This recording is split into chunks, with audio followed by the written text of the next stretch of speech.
don't like all this chaos right before Deerfest. Maybe I should just stay here for the night and make sure no harm comes to my creation. I'm sure it'll be fine. What do you know? You're just an apprentice. You have no idea the pressures a professional like me is under.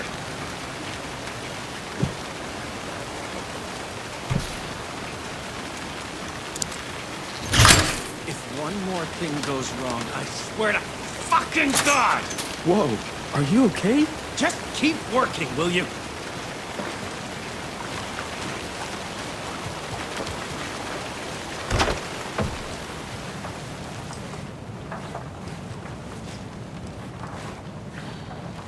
Another cult stash?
And now, the sheriff's station? Did you hear? Hear what? Apparently, they locked up that crime writer, you know, the one who disappeared in Bright Falls years ago. And then they find him, and boom, all hell breaks loose. Big city folk, the FBI, famous writers. Ugh, they're all bad luck if you ask me. So, is everyone all right down there in Bright Falls? I just don't know. There's a lot of good folk in that town. A lot of friendly folk. And it used to be such a nice, quiet place too, like Watery, before certain people came to town.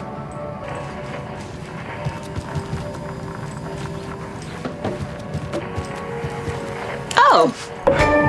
Hello, Mayor Setter. Nice to meet you.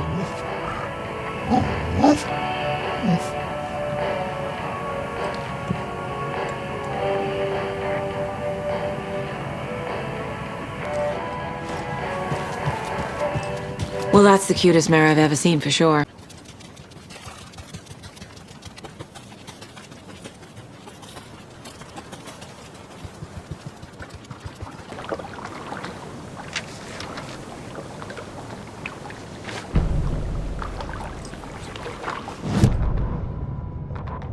Bailey ran around the corner as the street lamps flickered and went off. It was in front of him, a glitching cloud, a dark, boiling monster. Looking at it felt like what a stroke must feel like. He was sick with fear. He fell. The dark presence ripped into him, swallowed him, filled his lungs and his brains with dark water. Bailey saw a snarling face in the darkness. Then he realized it was his own face. He was snarling. He was standing in the street in the dark, and he was snarling. He was snarling, he snarled. The monster was gone.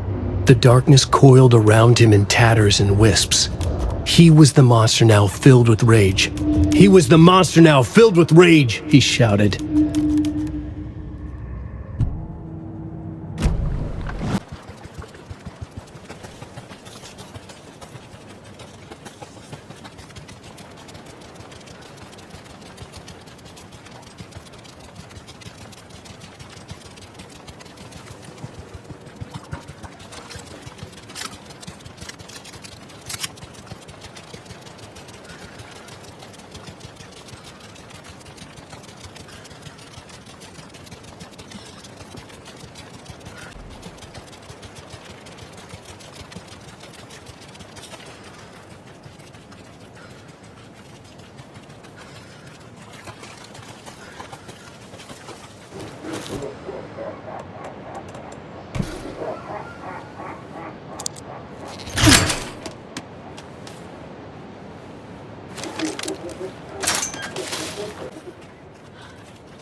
Another cult box.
Another rhyme.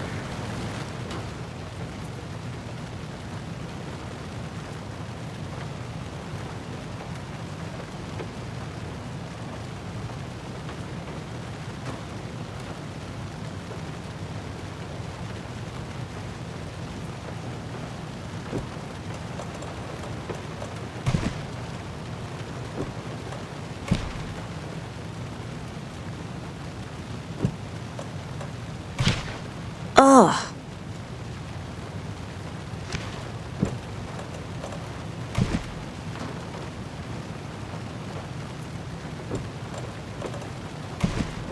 Huh.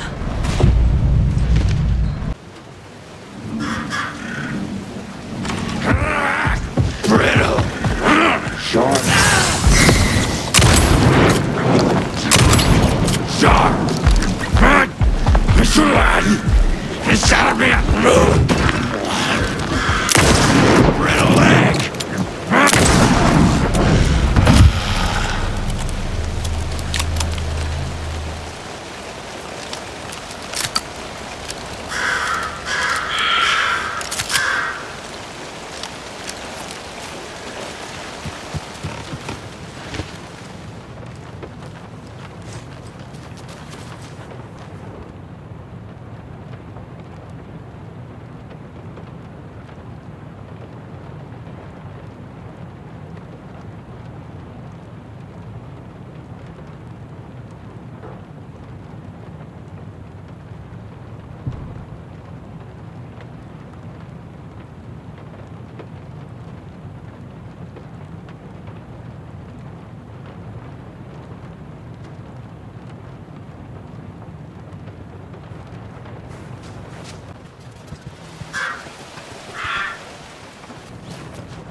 Can never have too many charms.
That's a good deer.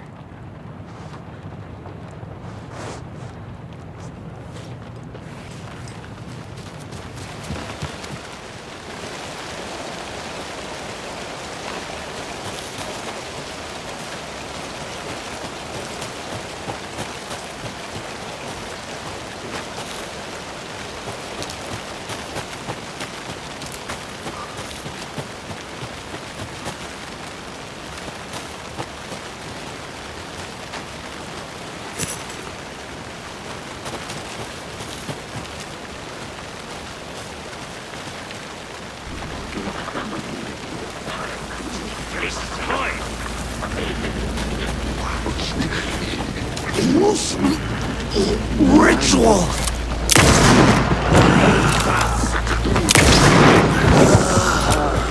Hunting season!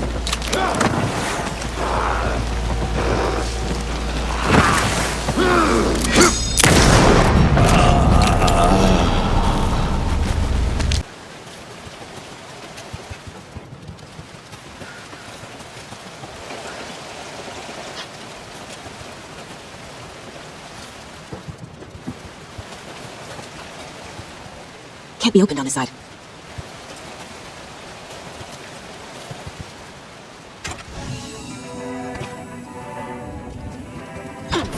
Another locked box.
Another one of those lunch boxes.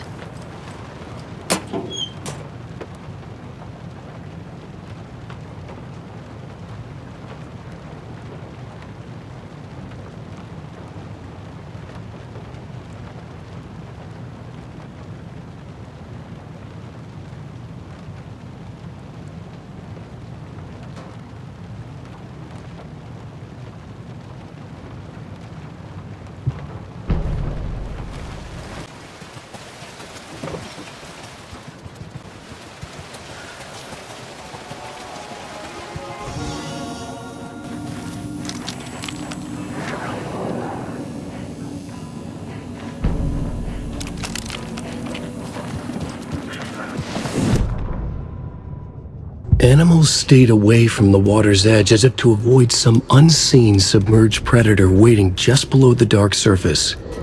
They never drank the water from the lake. Birds flew around it, never over. Darkness flowed from Cauldron Lake. Gaze in the black mirror of the lake, you'd see it all around you, and you'd understand it was already out, already where you were. It was already too late. Cauldron Lake used to be alive with people. Beautiful forests, hiking trails leading to stunning vistas. Then the government put up a fence, kept the people out. Volcanic gas, they said. They didn't want anyone knowing the truth. The lake wasn't a lake at all. The dark water a mask to hide the hungry, bottomless ocean below. A fence couldn't stop the flood that was coming. Nothing could. The return of the nightmare rising from the depths.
Espresso. Apologize to the customers. Lieutenant Gas.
There's another cult stash.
He'd been on the trail of the writer forever.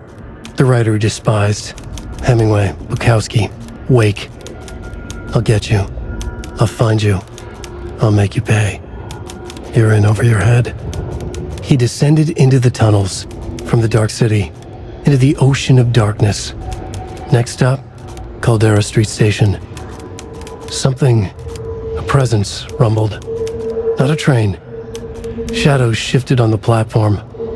The writer's cult waited for him there. The cult of the word. Occultists lean close. I carry his words close to my chest now. You're not allowed in the lake until he says otherwise. He'd be caught, murdered. They got him. They didn't get him. He was reborn out of hate. He was there, but he was risen. Sent to find the light switch up from the lake that was not the lake.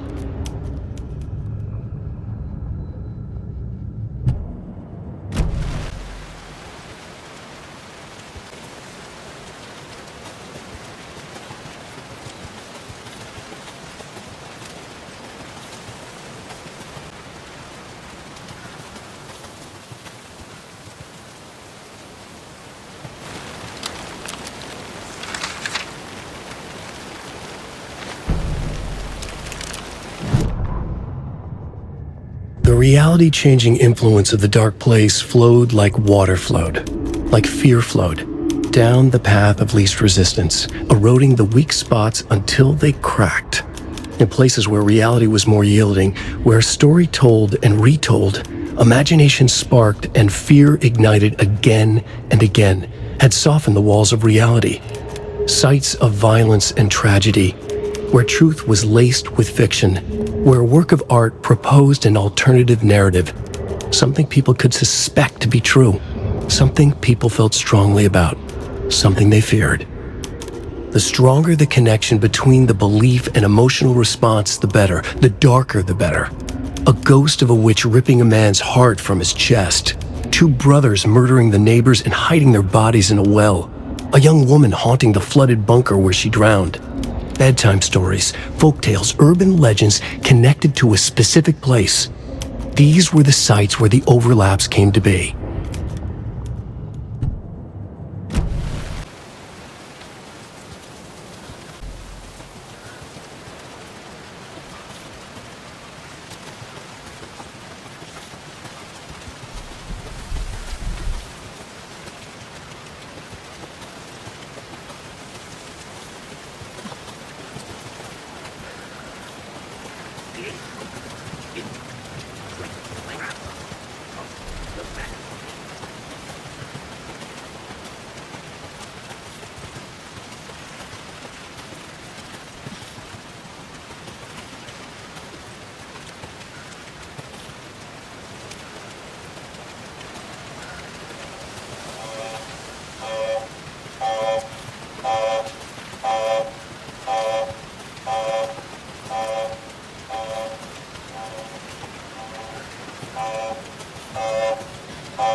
Another one of those cult boxes.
A key? That's new.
Another Alex Casey lunchbox?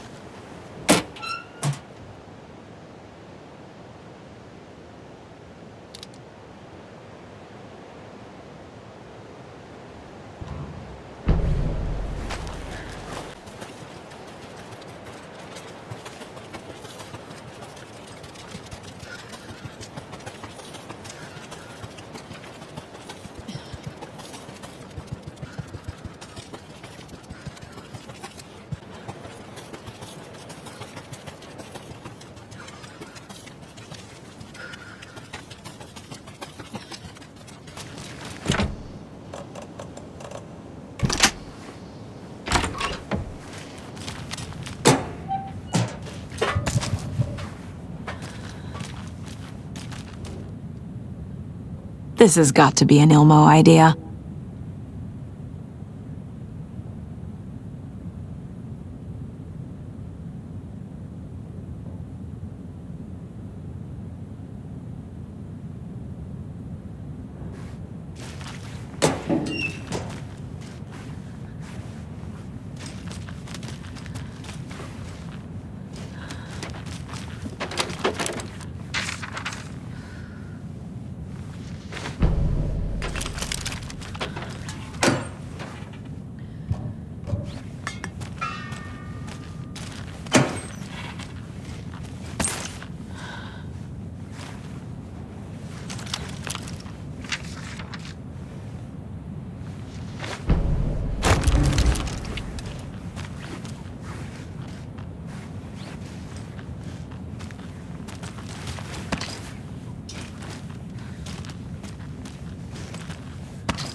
After getting his hands on the FBC files, Ilmo Koskinen knew what he was up against.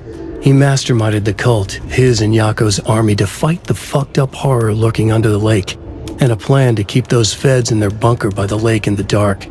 Outsiders would only screw things up. The Koskinas sabotaged the FBC's monitoring station and rigged it to alert them when something was brewing at the lake. One time months later, when the alarm rang, they drove to the lake again, ready for a fight. But this time, they didn't find any monsters. Something else washed ashore. The light switch. They'd read how Wake had stopped Jagger with it in the stolen files. From that point on, whenever the cult caught someone taken over by the shadow, they cut out the monster's heart. pushed the switch into the hole and flicked it.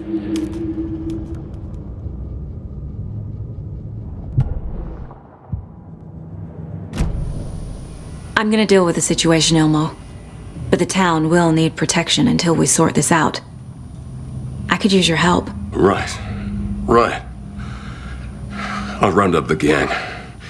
Whoever's left. We won't let these fucking monsters hurt any more of our people. We'll do my brother proud. Thank you, Elmo.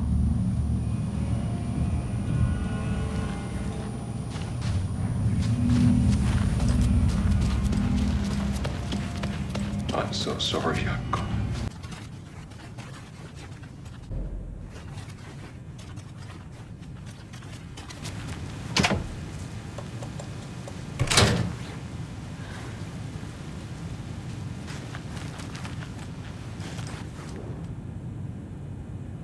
The cult didn't trust Wake.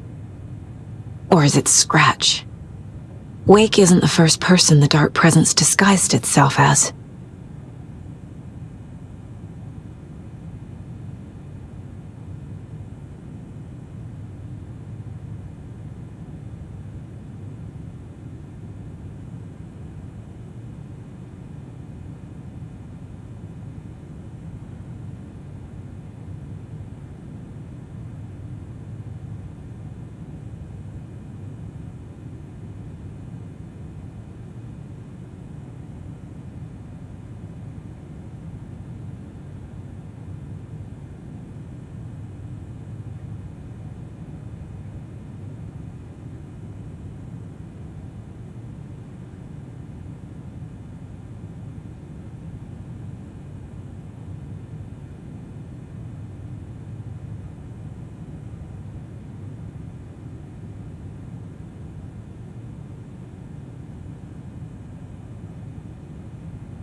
The lake is a gateway to the dark place.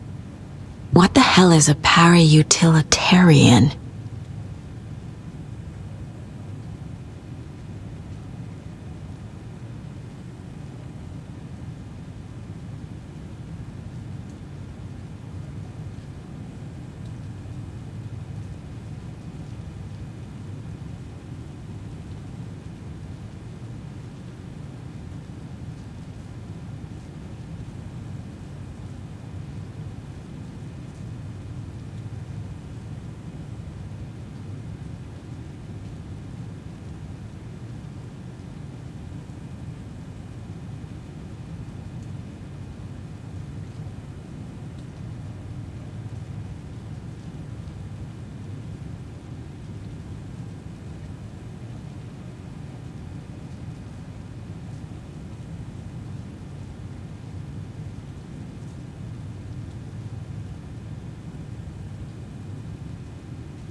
They're too old to fight monsters. The torchbearers are done. We need something new.